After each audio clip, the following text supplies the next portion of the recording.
Hello friends, நம்ம favourite சீரியலில் அடுத்து என்ன சுவாரஸ்யமாக நடக்குது அப்படின்னு சொல்லிட்டு பார்க்குறீங்களா?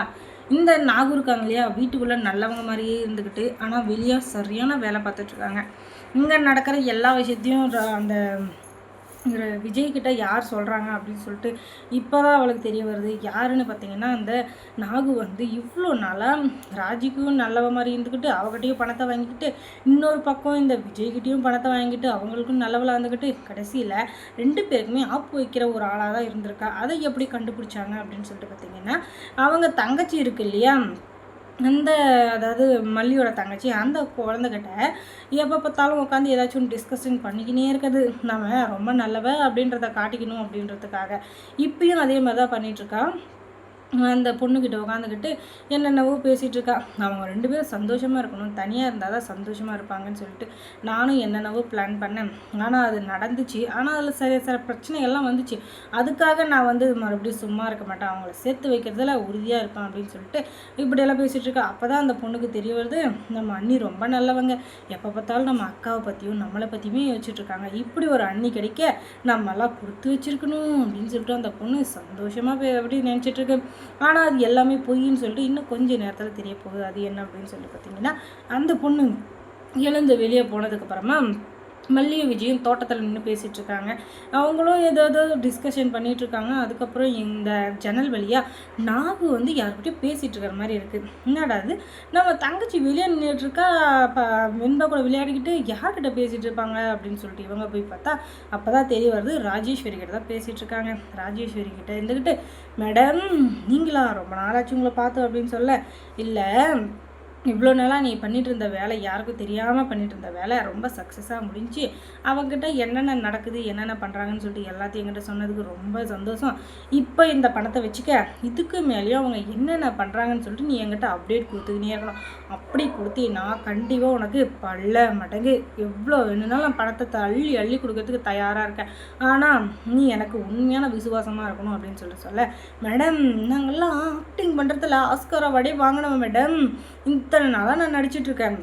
ஆனால் அந்த விஜயும் மல்லியும் ஏதாச்சும் நான் கண்டுபிடிச்சாங்க, கண்டுபிடிக்க முடியாது மேடம், கண்டுபிடிக்கவே முடியாது. ஏன்னா நம்ம பர்ஃபார்மன்ஸ் அப்படி அந்தளவுக்கு நம்ம பின்னி பெடலை எடுத்து வச்சுருக்கோம்ல, அதனால் என்னை யாராலையும் கண்டுபிடிக்க முடியாது.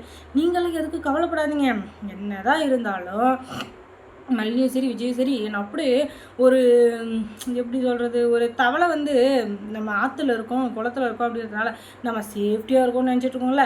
ஆனால் என்றைக்கு இருந்தாலும் தவளைன்ற பார்த்தியா மீன், அந்த மீன் என்றைக்கு இருந்தாலும் கரைக்கு வந்து தான் ஆகணும். அன்றைக்கி யாராச்சும் பிடிச்சி குழம்பு வைக்குவாங்கன்னு தெரியாமல் அவங்க அந்த மீனவனை நம்பியிருக்க இல்லையா, அந்த மாதிரி தான் இவங்க 2 பேரும் நம்பின்னுக்கிறாங்க. அது வந்து என்றைக்கு வேணாலும் உடச்சி போகலாம், நீங்கள் எதுக்கு கவலைப்படாதீங்க, கண்டிப்பாக அவங்க என்னென்ன பண்ணுறாங்கன்ற அப்டேட்டு கொடுத்துக்கிட்டே இருப்பேன் அப்படின்னு சொல்லிட்டு இவங்க பேசிகிட்டு இருக்க.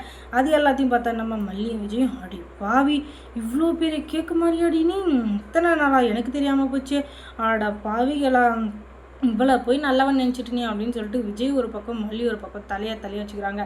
பாத்தியா மல்லி, அண்ணியை திருந்திட்டோம் அப்படின்னு சொல்லிட்டு நம்ம நினச்சிட்டு இருந்தோம், ஆனால் இவங்க இவ்வளோ பெரிய விஷ பாம்பாக இருப்பாங்கன்னு சொல்லிட்டு நான் நினச்சி கூட பார்க்கல. இத்தனை நாளாக நம்ம கூட இருந்துக்கிட்டு அப்படியே அந்த விஷம் அப்படின்றது தெரியாத மாதிரி எப்படி இருந்துட்டாங்க பாரு.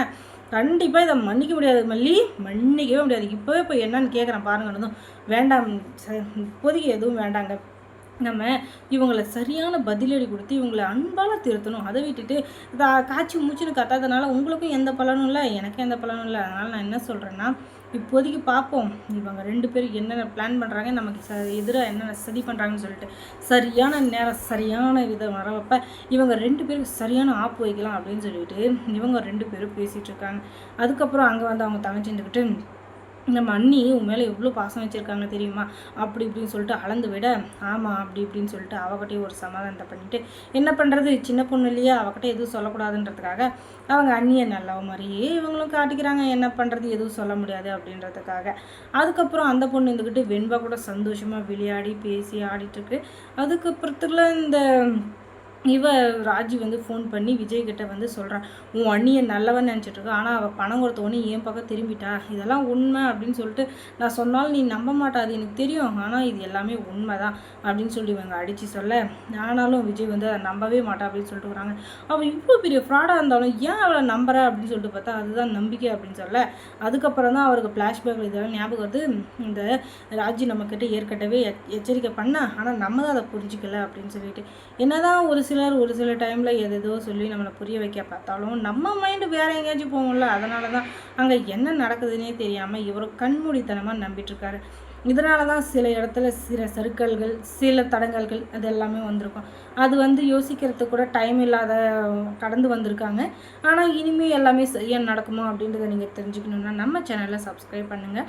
அதோட பக்கத்தில் இருக்க அந்த பெல் ஐக்கானை கொஞ்சம் கிளிக் பண்ணி விடுங்க. தொடர்ந்து இந்த சேனலுக்கு சப்போர்ட் கொடுங்க. தேங்க்ஸ் ஃபார் வாட்சிங்.